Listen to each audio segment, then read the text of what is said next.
सर्वांना जय भारत, जय संविधान. आपण गेल्या काही दिवसांपासून म्हणजे महिन्याभरापासून एका महत्त्वाच्या ज्वलंत विषयावरती काम करतोय आणि तो महत्त्वाचा ज्वलंत विषय आहे जो आपल्या सर्वांच्या आपुलकीचा विषय आहे, जो आपल्या सर्वांच्या काळजीचा विषय आहे. तो विषय म्हणजे मोरारजी गोकुळदास ग्रामीण रुग्णालय महाबळेश्वर, जे शासकीय मालकीचं आहे, परंतु ते प्रायोगिक तत्वावरती चालवण्यासाठी खाजगी संस्था बेल एअर यांना दिलेलं आहे. आणि ते ग्रामीण रुग्णालय जे आहे ते पुन्हा शासनाच्या ताब्यामध्ये देण्यात यावं अशी आपली मागणी आहे. शासनाने पुन्हा ते ॲक्वायर करावं आणि ते पुन्हा चालवावं. त्याचं कारण जे आहे की तिथे असलेली जो काही म्हणजे गैरसोय आहे, जो काही भोंगळपणा आहे, त्या सर्वांना आपण गेल्या महिन्याभरापूर्वी एक्सपोज केलं होतं. त्या संदर्भामध्ये महाबळेश्वरच्या तहसीलदार कार्यालयाच्या बाहेर आपण आंदोलन देखील केलेलं आहे आणि नागरिकांनी त्याला चांगला प्रतिसाद देखील दिलेला आहे. कारण ह्या ज्या बाबी आहेत ह्या सर्व नागरिकांशी निगडीत आहेत, प्रत्येकाच्या आरोग्याशी निगडीत आहेत, प्रत्येकाला अतिशय महत्त्वाच्या वाटणाऱ्या बाबी आहेत. आणि हा विषय आपण तेवढ्यासाठीच घेतलेला आहे कारण येणाऱ्या महाबळेश्वरच्या ज्या पिढ्या आहेत, महाबळेश्वर वासियांच्या पिढ्या आहेत, तर त्यांच्या आरोग्याचं संरक्षण होणं हे गरजेचं आहे. गेल्या काही वर्षांमध्ये पूर्णपणे महाबळेश्वर वासियांच्या आरोग्याकडे दुर्लक्ष झालेलं होतं, सध्याही आहेच. आज देखील तिथे जे महाबळेश्वरला जे मोरारजी गोकुळदास ग्रामीण रुग्णालय आहे त्याचं जर का आपण इन्फ्रास्ट्रक्चर बघितलं तर कितीतरी मोठं हॉस्पिटल तिथे चालवता येऊ शकतं अशा पद्धतीचं ते इन्फ्रास्ट्रक्चर आहे. आणि 11 एकरचा सुमारे तो साधारण परिसर आहे आणि यामध्ये इतकं छान सुखसोयीने युक्त असं हॉस्पिटल आपल्याला तिथे चालवता येऊ शकतं. आणि त्याच अपेक्षेतून माननीय माजी मुख्यमंत्री एकनाथजी शिंदे साहेब यांनी ते प्रायोगिक तत्वावरती बेल एअर या पाचगणी स्थित प्रायव्हेट संस्थेला ते चालवण्यासाठी दिलं. आणि त्यातून अपेक्षा होती की त्यांनी तिथे चांगल्यात चांगल्या डेव्हलपमेंट करायच्या होत्या, परंतु त्यांनी त्या डेव्हलपमेंट न करता, डेव्हलपमेंट म्हणजे काय करायचं होतं तर जी सोय रुग्णालयासाठी देण्यात येणार होती त्याच्यामध्ये उच्च गुणवत्ता, जसं की तिथे ICU असणं अपेक्षित होतं, आहे ICU बनवलेला आहे, परंतु तो चालू परिस्थितीमध्ये नाहीये. त्यामध्ये तिथे त्या दर्जाचे डॉक्टर जे असायला पाहिजेत ते डॉक्टर तिथे नाहीयेत. म्हणजे आता जर का साधा किरकोळ जर का एखादा व्यक्ती जर बाईकवरून पडला तरी सुद्धा त्याचा इलाज हा तिथे होत नाही आणि त्याला ना इलाज असतं वाई किंवा सातारा या ठिकाणी हलवावं लागतं. आणि जर जास्तच गंभीर असेल तर त्याला पुण्यापर्यंत न्यावं लागतं. मग आपण ICU बनवलेलं आहे, त्या ICUचा उपयोग काय? बरेच वेळा तिथं काही पेशंट्स आहेत की जे दुर्धर आजाराने ग्रस्त आहेत, अशा लोकांना देखील तिथं ICU मध्ये ठेवायची वेळ येते, परंतु त्यावेळेस डॉक्टर सांगतात की नाही आमच्याकडे ऑक्सिजनचा स्टॉक नाहीये किंवा आम्ही तिथं ठेवू शकत नाहीये. अशा पण काही केसेस तिथं झालेल्या आहेत. महिला माता ज्या आहेत तर त्यांचे देखील मोठे प्रश्न आहेत. आपण मागे वारंवार त्या प्रश्नांवरती बोललो, पण आज एक महत्वाचा आणि गंभीर विषय सांगेल की ज्याचा अनुभव मला स्वतःला देखील आला आणि तोच महाबळेश्वरच्या अनेक लोकांना आला. की अनेकदा काय होतं की ज्यावेळी एखादी व्यक्ती मरण पावते, मृत होते, त्यावेळी आपल्याकडे अशी परिस्थिती आहे की नियमानुसार एखाद्या डॉक्टरने ऑथराइजली ती घोषणा करायची असते की तो व्यक्ती मरण पावलेला आहे आणि तसं सर्टिफिकेट द्यायचं असतं. आता जनरली महाबळेश्वरमध्ये काय होतंय की सध्याच्या परिस्थितीमध्ये तुम्हाला सांगतो, आता मागे एका लग्नामध्ये मी गेलो होतो आणि कोइन्सिडेंटली त्याच लग्नाला महाबळेश्वरचे जे डॉक्टर देशमुख आहेत जे माझ्या बाजूला बसले होते आणि त्यांनी बोलता बोलता एक विषय सांगितला की जो विषय असा आहे की ते म्हटले की एक मोठा उद्योगपती आहे तो 2 दिवसापूर्वी म्हणजे त्यावेळेला आता साधारण बरेच दिवस झालेले आहेत, तो वारला. आणि मग मी उत्सुकतेपोटी विचारलं, मग डॉक्टर साहेब तुम्ही पीएम केलं असेल ना त्यांचं? नाही नाही म्हटले, त्यांचं पीएम नाही केलं आम्ही, त्यांना कार्डियक अरेस्ट आला म्हणून मी तसं सर्टिफिकेट देऊन टाकलं. म्हणलं साहेब तुम्ही पीएम न करता हे दिलं? हो म्हणले, तसं आम्हाला देता येतं. आणि त्याच्यातली पुढची जी दुसरी बाजू आहे ती म्हणजे ते अतिशय श्रीमंतग्रस्त होते, त्यामुळे त्यांना लगेच ते दिलं गेलं. परंतु माझे वडील जेव्हा 3 वर्षापूर्वी साधारण वारले आणि त्यावेळी आम्ही त्यांना तात्काळ दवाखान्यामध्ये नेलं. म्हणजे त्यावेळेस ते अनकॉन्शियस झाले होते आणि दवाखान्यामध्ये तात्काळ नेलं. खूप घाबरलो होतो, कारण जेव्हा ही बाब स्वतःवरती येते तेव्हाच माणसाला ते कळतं. आणि त्यावेळी मी त्यांना दवाखान्यात अतिशय वेगाने घेऊन गेलो. आणि दवाखान्यात नेल्यानंतर तिथे पाहिलं तर पहिल्यांदा तर तिथे मुख्य डॉक्टर नव्हते. मग ते येईपर्यंत 10-15 मिनिटाचा वेळ गेला. तो 10-15 मिनिटाचा वेळ गेल्यानंतर मग तोपर्यंत ते आल्यानंतर त्यांनी ईसीजी वगैरे सांगितलं. तोपर्यंत आम्ही हातबल होतो, मी होतो, म्हणजे आमचे दोघे भाऊ, म्हणजे आम्ही एकूण 3 जण तिथे उपस्थित होतो. आणि अशा परिस्थितीमध्ये त्यांनी ईसीजी आल्यानंतर तो काढायला लावला. ईसीजी फ्लॅट आला. आम्हाला समजून आलं की नाही, आता आमचे वडील गेलेले आहेत. आणि त्या परिस्थितीमध्ये डॉक्टरांना मग आम्ही विचारलं की डॉक्टर साहेब, मग आता तुमच्या काही नोंदणीचे वगैरे काही हे असेल तर ते तुम्ही करून घ्या आणि मग आम्ही घेऊन जातो आमच्या वडिलांना. तर डॉक्टर म्हटले नाही, तुम्हाला जर न्यायचं असेल तर तुम्ही घेऊन जा. हेच डॉक्टर होते, डॉक्टर देशमुख तेच होते. आणि ते म्हणाले की त्यांना तुम्ही घेऊन जा. जर तुम्हाला इथून आमच्या नोंदणी वगैरे पाहिजे असतील तर तुम्हाला पोस्टमॉर्टम करावं लागेल. आता आम्ही 3 भाऊ तिथे होतो, त्याच्यामुळे आम्ही तिथे डिसिजन घेऊ शकत होतो की आम्हाला पोस्टमॉर्टम करायचं नव्हतं. आणि त्यामुळं, कारण जे काही घडलं ते आमच्या डोळ्यासमोर घडलं होतं. कार्डियक अरेस्ट होता, हृदयविकाराचा झटका होता आणि त्यातून ते गेले होते.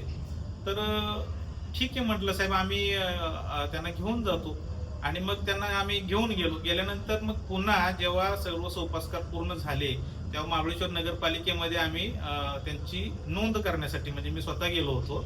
आणि तेव्हा नगरपालिकेने सांगितलं की तुम्ही डॉक्टरांचं सर्टिफिकेट आणा की ते गेले आहेत, कशामुळे गेलेत किंवा काय, ते डॉक्टर सर्टिफिकेट देतात. आता हाच अनुभव नेमका मला नव्हता. आणि मी दवाखान्यामध्ये गेलो. दवाखान्यामध्ये गेल्यानंतर मी डॉक्टर देशमुखांना भेटलो. म्हटलं असं असं साहेब, आम्ही आलो होतो त्या दिवशी आणि तारीख सांगितली, वेळ सांगितली. म्हटलं आणि तुम्ही स्वतः चेक केलं होतं माझ्या वडिलांना, तर मला सर्टिफिकेट पाहिजे. साहेब म्हणले तुम्हाला सर्टिफिकेट देता येत नाही. म्हटलं का? तर तुम्ही पीएम केलेलं नाही. अहो म्हटलं साहेब, तुम्ही म्हटलात की त्यांना घेऊन जा घरी. तुम्ही जर मला बोलला असतात की आम्ही सर्टिफिकेट देणार नाही, मग आता मी कोणाकडून घेणार सर्टिफिकेट? तर नाही म्हणले, तसं काही करता येत नाही, आता देता येत नाही. मग त्यांना खूपच विनवण्या वगैरे केल्या. आणि मग त्यांना सांगितलं कमीत कमी एवढं तरी आम्हाला सर्टिफिकेट द्या की ज्यामध्ये लिहिलेलं असेल की when he bought to the hospital he was founded. आणि अशा पद्धतीचं, म्हणजे जेव्हा ते दवाखान्यामध्ये आले आम्ही त्यांना तपासलं असता ते आम्हाला मृत दिसले. अशा पद्धतीचं ते सर्टिफिकेट मग त्यांनी मला ते दिलं. ते मी नगरपालिकेत दिलं आणि मग त्याची नोंदणी केली गेली. तर हा जो आहे याच्यामध्ये नंतर मला समजून आलं, ज्या लग्नाचा मी तुम्हाला अनुभव सांगितला, की श्रीमंतांना तात्काळ सर्टिफिकेट सुद्धा दिलं जातं कारणासह, की कोणत्या कारणाने ते गेले. वास्तवात त्यांनी एक्झामाइन केलं की त्यांना प्राथमिक कारण हे समजतं आणि ते तशा पद्धतीने देतात. आता इथे आमच्या केसमध्ये त्या डॉक्टर देशमुखांनी काय करायला पाहिजे होतं की त्यांनी आमच्या 3 भावांकडून असं लिहून घ्यायला पाहिजे होतं की आमचे वडील गेलेले आहेत आणि आम्हाला पोस्टमॉर्टम करायची आवश्यकता वाटत नाहीये किंवा आम्ही करणार नाही आहोत आणि आम्ही त्यांना घेऊन जातोय. आणि मग त्यांनी तशा पद्धतीनं नोंदणी करून द्यायला पाहिजे होती, जे की पोलिसांनी त्यांचं काम चोखपणे सांभाळलेलं होतं. पोलिसांनी तशी आमच्याकडून लेखी घेतलेली होती. मग आता मला हाच प्रश्न विचारायचा आहे की हा अनुभव जेव्हा येतोय हा संपूर्ण महाबळेश्वर वासियांना येतोय, मला एकट्यालाच आला असा नाही, पण त्यातून आमच्या कुटुंबामध्ये म्हणजे माझी आई जी आहे त्या उपनगराध्यक्षा होत्या, नंतर आमचा धाकटा भाऊ नगरसेवक, त्याची बायको नगराध्यक्ष, अशा पद्धतीनं आमच्या घरामध्ये 3 राजकीय व्यक्ती आणि माझ्यासारखा समाजसेवक हे सगळं असताना, पत्रकार असताना आम्हाला या गोष्टी भोगाव्या लागल्या. आमच्या समोर हे म्हणजे दिसून आलं, तर मग सर्वसामान्यांचे कशा पद्धतीने हाल असतील. परत दुसरी गोष्ट आणखी की जेव्हा जर एखादा व्यक्ती आकस्मिक मरण पावतो, त्यावेळी जेव्हा त्याला पोस्टमॉर्टम करायची वेळ येते, तर पोस्टमॉर्टम करण्यासाठी डॉक्टर हे पाचगणीवरून बोलावले जातात आणि त्यासाठी साधारण 1 दिवस प्रेत तिथे डेड हाऊसला ठेवलं जातं आणि मग दुसऱ्या दिवशी डॉक्टर जेव्हा येतील तेव्हा ते पोस्टमॉर्टम करावं लागतं. बेल एअरचे ज्या सध्याच्या हे आहेत त्याच्यामध्ये तिथे जो एक व्यक्ती जो असिस्टंट असतो की जो पूर्ण चिरफाड करण्याचं काम करत असतो प्रेताची, आणि मग नंतर डॉक्टर त्याचे सगळे नमुने घेतात, विसेरा सॅम्पल, आणि मग त्याच्यातून पुढे ते लॅबला पाठवलं जातं. तर अशा पद्धतीचं काम करणारा व्यक्ती देखील तिथे अपॉइंट केलेला नाही.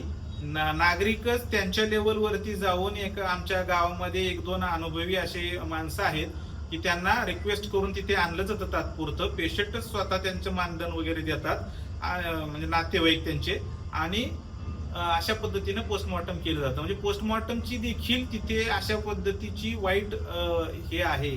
आणि मग ह्या दुर्दैवातून आम्ही स्वतः सफर करत आहोत. हे असे अनुभव अनेक लोकांना आलेले आहेत. मला लोक येत आहेत, भेटतायत, सांगतायत, साहेब असं आम्हाला अनुभव असा पोस्टमॉर्टमचा आला होता आणि आम्ही म्हटलं की आम्हाला हे करायचं नाहीये, पोस्टमॉर्टम करायचं नाहीये, तर त्यांनी आम्हाला सर्टिफिकेट दिलेलं नाही. तर ते सर्टिफिकेट त्यांना देता येत असून देखील ते सर्टिफिकेट तशा पद्धतीनं देत नाहीत. मग आम्ही कोणाकडे डॉक्टर म्हणजे एक्झामाइन करायला जायचं की बाबा एखादा व्यक्ती गेलेला आहे, तो खरंच गेलेला आहे की नाही गेलेला आहे. जर हे आम्ही डॉक्टरला पडताळायला सांगितलं तर डॉक्टरनं तसं आम्हाला सर्टिफिकेट पण दिलं पाहिजे ना, की अशा अशा पद्धतीने ते गेलेले आहेत. जर वाटलं तर त्यांनी पोलिसांना कळवावं. संशयास्पद मृत्यू वगैरे असेल तर त्यावेळी आपण पोलिसांच्या सांगण्याप्रमाणे तिथे पीएम करावंच लागतं आणि तसं पीएम करता येईल. परंतु ज्या वेळेस नैसर्गिक मृत्यू होतो किंवा काही वृद्ध लोक मरण पावतात त्यावेळी काय पीएमची अपेक्षा नसते, कुटुंबियांची देखील अपेक्षा नसते. आणि अशा परिस्थितीमध्ये जेव्हा डॉक्टर फक्त पीएम करा मगच आम्ही तुम्हाला सर्टिफिकेट देऊ आणि तेही पीएम वेळेवरती होत नाही, ज्या माणसाचा घरातील माणूस गेलेला आहे त्याच्या भावनेचा देखील विचार केला जात नाही. तर अशा पद्धतीनं हे सगळं होतंय. महाबळेश्वर मध्ये जे काही डॉक्टर जे मोरारजी गोकुळदास ग्रामीण रुग्णालयामध्ये सध्या नेमलेले आहेत ते एमडी डॉक्टर, स्पेशलिस्ट अशा पद्धतीचे नाही आहेत. ऑर्थोपेडिक सर्जन नाही आहेत, आयसीयू ला चांगले डॉक्टर नाही आहेत, मग कार्डिओलॉजिस्ट नाहीये. मग आम्ही हे जे महाबळेश्वरचं आमचं रुग्णालय आहे की जे अशा संस्थेला चालवायला दिलंय की त्यांच्याकडे डॉक्टर नाहीयेत. आणि मग अशा परिस्थितीमध्ये उघड्यापाशी नागडं आलं आणि रातभर हिवानं मेलं, अशी एक मराठीतली जुनी म्हण आहे. अशीच परिस्थिती झालेली आहे. जर सरकारला द्यायचीच वेळ आली तर मग चांगल्याच कंपनीला, म्हणजे जसं की जे समाज सेवेमध्ये नामांकित अशा कंपन्या आहेत जसं की टाटा आहे, सिप्ला आहे, बिर्ला आहे, या जर का कंपन्यांना जर का ते दिलं असतं तर तिथं खरंच आम्हाला चांगल्या सोयी सुविधा भेटल्या असत्या. नाहीतर सरकारी ज्या पद्धतीनं सोयी सुविधा मिळत आहेत त्या तरी भेटल्या असत्या. परंतु सरकारी पद्धतीने देखील आम्हाला सोयी सुविधा मिळत नाहीयेत आणि नुसती वाताहत होतीये.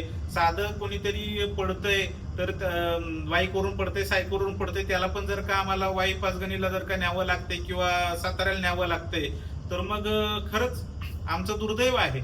आणि हे सगळी परिस्थिती बदलण्यासाठी आमची संपूर्ण महाबळेश्वर वासियांची मागणी आहे की महाबळेश्वरचं जे मोरारजी गोकुळदास ग्रामीण रुग्णालय आहे ते तात्काळ शासनाने ताब्यात घ्यावं.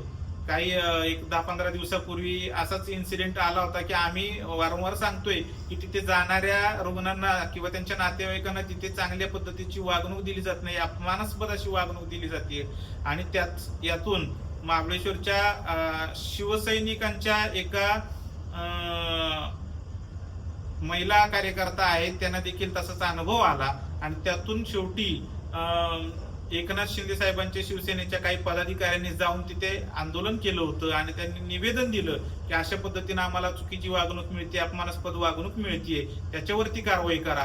मग हे अशा पद्धतीनं जे आम्ही सांगतोय हे प्रकार सारखेच घडत आहेत. गोरगरीब जनता आहे जी त्याच्यावरती तक्रार देत नाही किंवा बोलत नाही किंवा कोणाशी बोलावं, कोणाला सांगावं हे लोकांना कळत नाही. आणि म्हणून ह्या बेलेर संस्थेचं अतिशय दुर्लक्ष या दवाखान्यावरती झालेलं आहे आणि ही परिस्थिती बदलावी आम्हाला चांगला इलाज मिळावा हा आमचा अधिकार आहे, शासनाने तो आम्हाला द्यावा हे शासनाचं कर्तव्य आहे. आणि याच मागणीसाठी आम्ही सर्वजण हजारो पीडित नागरिकांसोबत येत्या दिनांक 15 ऑगस्ट रोजी सकाळी 10 वाजता महाबळेश्वरच्या तहसीलदार कार्यालयासमोर आंदोलन करणार आहोत. तिथे आम्ही आमरण उपोषण करणार आहोत आणि आम्ही आमच्या आंदोलनावरती ठाम आहोत जोपर्यंत या मोरारजी गोकुळदास ग्रामीण रुग्णालयाला शासनाच्या ताब्यात घेतलं जात नाही शासनाच्या वतीने, तोपर्यंत हे आंदोलन चालूच राहील.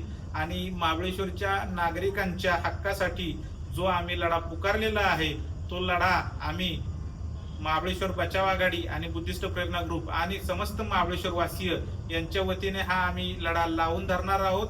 आणि शेवटच्या प्राणापर्यंत शेवटच्या श्वासापर्यंत हा लढा लढला जाईल महाबळेश्वर वासियांसाठी.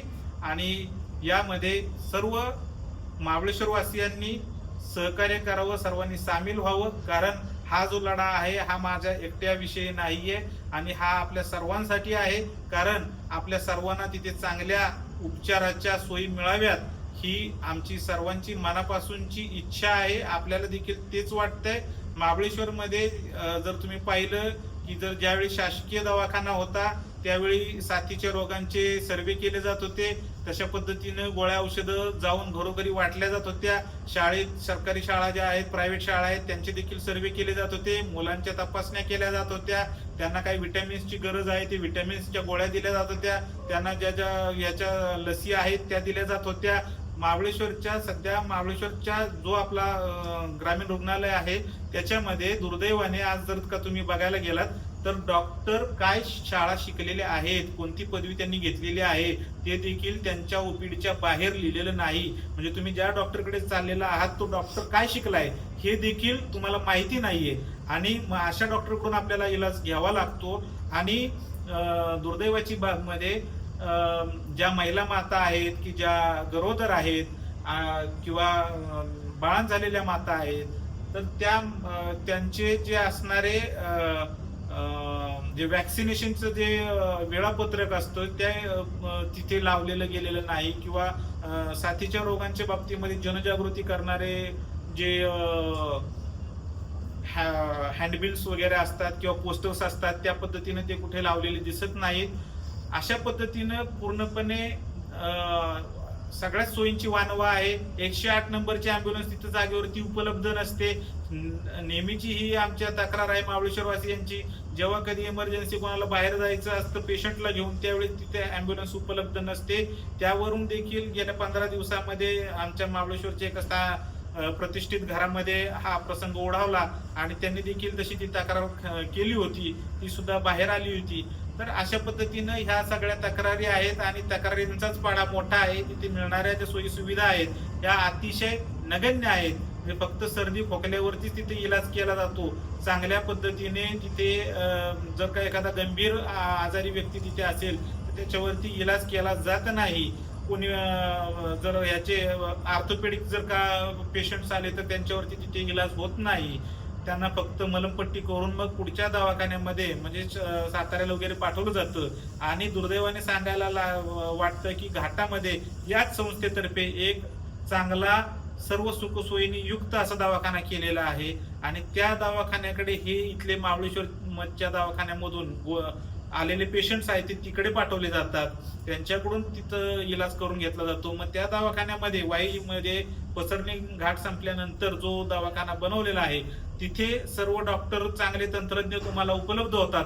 परंतु महाबळेश्वरच्या मोरारजी गोकुळदास ग्रामीण रुग्णालयामध्ये सर्व इन्फ्रास्ट्रक्चर तयार असताना तिथे तुम्हाला चांगले डॉक्टर, तज्ञ डॉक्टर उपलब्ध होत नाहीत. या पाठीमागचं कोडं काही कोणाला उलगडत नाहीये.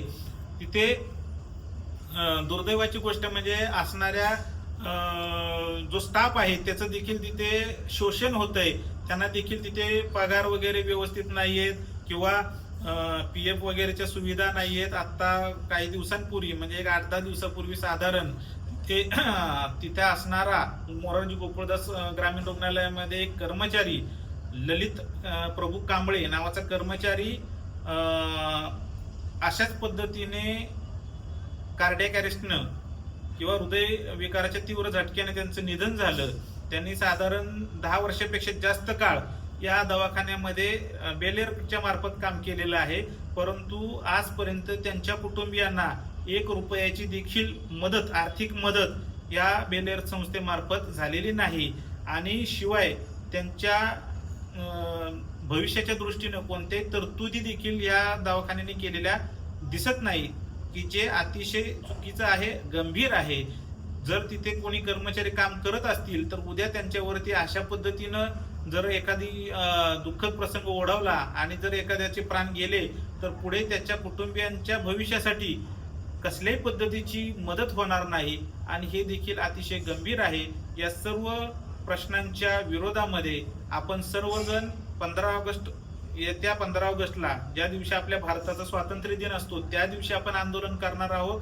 कारण खरंच आज स्वतंत्र भारतामध्ये आमचा दवाखाना पुन्हा स्वतंत्र व्हावी ही वेळ निर्माण झालेली आहे. आणि आमच्या महाबळेश्वरच्या नागरिकांना स्वतंत्र भारतामध्ये चांगल्या आरोग्याच्या सोयी मिळत नाहीत, हे आमचं दुर्दैव आहे. आणि ह्या सोयी सुविधा मागण्यासाठी पुन्हा एकदा आम्ही महाबळेश्वरच्या तहसीलदार कार्यालयाच्या बाहेर दिनांक 15 ऑगस्ट रोजी सकाळी 10 वाजल्यापासून आंदोलन करणार आहोत. आणि आपण सर्व महाबळेश्वरच्या नागरिकांनी त्यामध्ये सामील व्हावं असं आवाहन आपल्या सर्वांना करण्यात येते. आणि हा दवाखाना प्रायोगिक तत्वावरती महाबळेश्वरमध्ये पहिल्यांदा ह्याचा प्रयोग आहे की अशा पद्धतीने खासगी संस्थेला देण्यात आलेला आहे. तिथून पुढे टप्प्याटप्प्याने महाराष्ट्रातील सर्व दवाखाने हे खासगी संस्थांना देण्याचा शासनाचा विचार आहे. या सर्व बाबी असं जर आपण हे पाहिल्या तर अतिशय चिंताजनक आहेत, काळजी करण्यासाठी आहेत. कारण जर हे खासगी दवाखाने हे अशा पद्धतीनं सरकारी दवाखाने एक्वायर करायला लागले तर आपल्याला कशा पद्धतीनं तिथे वागणूक मिळेल याचं ज्वलंत उदाहरण हे महाबळेश्वरच्या मोरारजी गोकुळदास ग्रामीण रुग्णालयामध्ये आल्यानंतर मिळतं. या सर्वांच्या विरोधात आपल्याला आवाज उठवणं गरजेचं आहे. आणि म्हणून आपण सर्वांनी दिनांक 15 ऑगस्ट रोजी आमच्या सोबत तिथे उपस्थित राहा आणि शासनाकडे सनदशीर मार्गाने, संवैधानिक मार्गाने, शांततापूर्ण आंदोलन करून आपण या सर्व मागण्या ज्या आहेत त्या पूर्ण होईपर्यंत आंदोलन करणार आहोत. धन्यवाद. जय महाराष्ट्र, जय भारत, जय संविधान.